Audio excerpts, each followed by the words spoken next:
Praise the lord. సృష్టి యావత్తు రక్షణతో ముడిపడి ఉన్నది.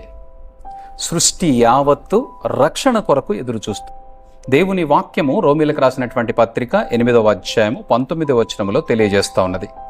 దేవుని కుమారుల ప్రత్యక్షత కొరకు సృష్టి మిగుల ఆశతో తేరిచూచుచూ కనిపెట్టుచున్నది. ఎలయనగా సృష్టి నాశనమునకు లోనైన దాస్యములో నుండి విడిపించబడి దేవుని పిల్లలు పొందబోవు మహిమగల స్వాతంత్ర్యము పొందుదునను నిరీక్షణ కలదై స్వేచ్ఛగా కాక దానిని లోపరిచిన వాని మూలముగా వ్యర్థపరచబడెను.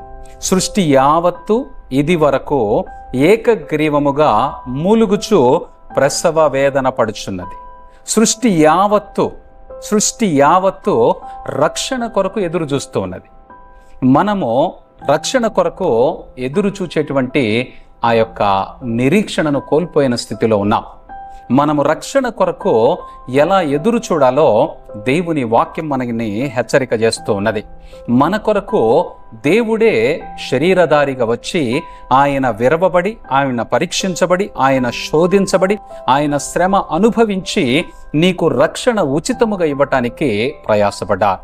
దేవుడు చేసినటువంటి ఆ ప్రయాస, దేవుడు విరవబడినటువంటి తన శరీరము చేత నీ కొరకు చిందించినటువంటి రక్తము ద్వారా నీకు రక్షణ ఇవ్వాలని దేవుడు ఆశపడుతున్నాడు. సృష్టి యావత్తూ రక్షణ కొరకు ఎదురు చూస్తుంది. కానీ దేవుని పోలికలో సృష్టించబడిన నువ్వు నేను ఆ రక్షణ కొరకు నిరీక్షణ కలిగి ఉండకపోతే మనము గొప్ప నష్టాన్ని చూడబోతున్నాం.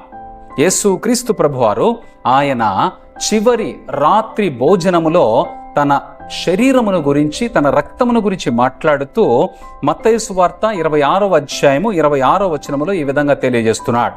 యేసు ఒక రొట్టెను పట్టుకొని దానిని ఆశీర్వదించి విరిచి తన శిష్యులకిచ్చి, మీరు తీసుకుని తినండి, ఇది నా శరీరము అని చెప్పాను.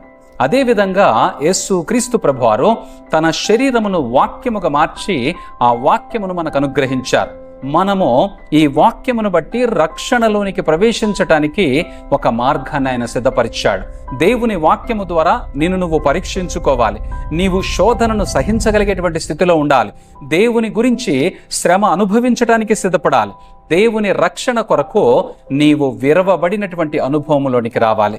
దేవుని వాక్యము సెలవిచ్చినట్లుగా ఆయన రక్తము మనకు క్రొత్త నిబంధనగా దేవుడు మనకు అనుగ్రహించాడు. ఇది నా రక్తము అనగా పాప క్షమాపణ నిమిత్తము అనేకుల కొరకు చిందించబడిన నిబంధన రక్తము అని ఆయన రక్తమును గురించి క్రొత్త నిబంధనను మనకు అనుగ్రహించాడు.